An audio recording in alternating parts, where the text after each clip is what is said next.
பயங்கர ஒரு அடக்குமுறை எம்எல்ஏவை பார்க்க விட மாட்டேங்கிறாங்க. வந்திருக்கிறாரு மாவட்ட செயலாளர் என்ற முறையில வந்திருக்கிறார். எம்எல்ஏ வந்திருக்காங்க, கோயில்பட்டி எம்எல்ஏ, திருநெல்வேலி பாளையங்கோட்டை எம்எல்ஏ வந்திருக்காங்க. 4 பேரை பார்க்க விட மாட்டேங்கிறாங்க. அப்ப அவர் என்ன நிலையில இருக்கான்னு தெரியல. காலையில கைது பண்ணி கொண்டு வந்ததுல இருந்து அவர் கையில போனை கொடுக்கல, அவருடைய உதவியாளர் கூட பார்க்க விடல, வழக்கறிஞரை பார்க்க விடல. அவரோட ஒரு பேர் சொன்னார் போல, என் கூட இருக்கிறவன், அவரை மட்டும் தான் பார்க்க வச்சிருக்காங்க. அவருக்கு எதுவும் ஆயிரப்படாது. அவர் ஏற்கனவே ஒரு சுகமில்லாத மனுஷர் தான். அவருக்கு சுகர் இருக்கு, பிரஷர் இருக்கு, முதுகுவலி இருக்கு, எல்லா பிரச்சனையும் இருக்கிறவரை அடக்கி வச்சுட்டு எங்களை பார்க்க விட மாட்டேங்காங்க. அது போலீஸ் அராஜகம். எங்கேயோ மேல இருந்து உத்தரவு வரணும் போல, கரெக்டா தெரியுது. இவங்க எல்லாமே கையாளவங்களா இருக்காங்க. யாருமே முடிவெடுக்க முடியல. இங்க யாருமே அந்த எம்எல்ஏக்கு எந்த நோட்டீஸும் கொடுக்காம கொடுத்து கைது பண்ணணும். எஸ்பி பார்க்கணும்னாலும் அனுமதிக்க மாட்டேங்காங்க. இப்படி ஒரு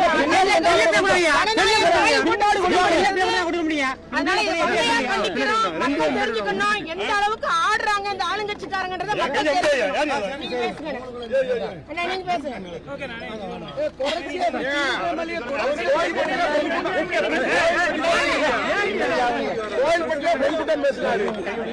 இதே இன்னைக்கு மந்திரியா இருக்கிற யாதவ் அர்ஜுனா பேசினாரு. முட்டாள் முதலமைச்சர் எங்க முதலமைச்சர் சொன்னாரு. அன்னைக்கு கைது பண்ணமா, அன்னைக்கு 42 பேரை இதாகி போய் இறந்து பண்ண ஓடி வந்து திருச்சி விமானத்தில் ஏறினாங்க. அன்னைக்கு கைது பண்ணமா? இது சாதாரண ஒரு பேச்சுக்கு ஒரு நோட்டீஸும் கொடுக்காம விசாரிக்காம இன்னைக்கு வந்து எந்த முன்னறிவிப்பு இல்லாம 6 மணிக்கு போய் இது கைது செய்திருக்கான்னா என்ன நாடா இல்ல காடா? இது ரொம்ப நாள் ஓடாது. அதிகபட்சமானா 4 மாசம் இந்த ஆட்சி இருக்கும். அதுவரையும் தான் இந்த காவல்துறை ஆட முடியும். என்ன இடுப்பு பிடிச்சி இழுக்கிறாருன்னா அந்த காவல்துறை அவர் தான் என்னை வந்து எம்எல்ஏ பதவி ராஜினாமா பண்ணுங்க, உங்களை வந்து நான் வந்து தாவாக்காவில சேர்த்து எல்லாம் செய்யறேன்னு சொன்னேன். டிஎஸ்பி தான் இப்ப வந்து என்னை இடுப்பு பிடிச்சி இழுத்தது. அவரை பகிரங்கமா நான் கவர்னர் விசாரணை வரும்போது பகிரங்கமாக சொல்லுவேன். ஏன்னா அந்த டிஎஸ்பி தான். இன்னைக்கு குறிப்பா சொல்ல போனா என்னென்னலாம் நடந்துச்சு. 13 பேரை சுட்டு கொண்டாங்க. அந்த இல்ல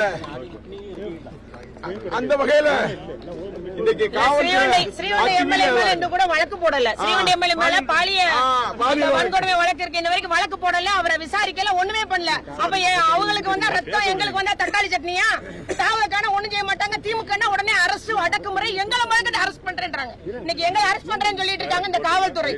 போலீஸ் அராஜகம் ஒழிக.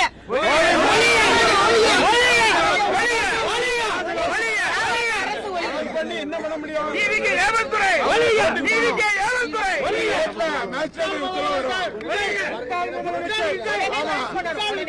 உடனடியாக அவர் அங்க வச்சு என்ன விசாரிக்கிறதுக்கு என்ன இருக்கு? அவருக்கு எத்தனை குழந்தை இருக்கு எல்லாம் அவருக்கு விவரம் தெரியும். அவரே கூட்டிட்டு கோர்ட்டுக்கு வாங்க. தீவிரவாதி மாதிரி கைது பண்ணிருக்காங்க. கோர்ட்ல உடனே ப்ரொடியூஸ் பண்ணுங்க. அதுதான் எங்களுடைய கோரிக்கை. ஒரு டிஎஸ்பி தாவாக்கால சேர சொல்லி சொன்னாருங்க. அவர் பேர் என்ன? சுதீர். அந்த டிஎஸ்பி தான். அவர்தான் இன்னும் உள்ள வந்து சொன்னது. கூட ஒருத்தர் சபாரியை போட்டு வந்து சொன்னாரு. என்ன ஏடிஎஸ்பி எனக்கு சாப்பாடு தந்து உள்ள பேசிட்டு இருக்கும் போது என்ன வந்து மிரட்டுற பாணியில அவர் பேசினாரு. அமைச்சர் வன்னியரசு வந்து எல்லாருக்கும் எலும்பு இருக்கு அப்படின்ற மாதிரி ஒரு கருத்தை வந்து பதிவு பண்ணிருக்காரு. அது உண்மைதான். எலும்பு இருக்காதான்? எல்லாத்துக்கும் தான் எலும்பு இருக்குல்ல. நாக்கு மட்டும் தான், ஒண்ணும் இல்ல. இவர் வழக்கு போட்டுக்கலாம், விசாரணை பண்ணலாம். ஸ்ரீவண்டி எம்எல்ஏ ஏன் கைது பண்ணல?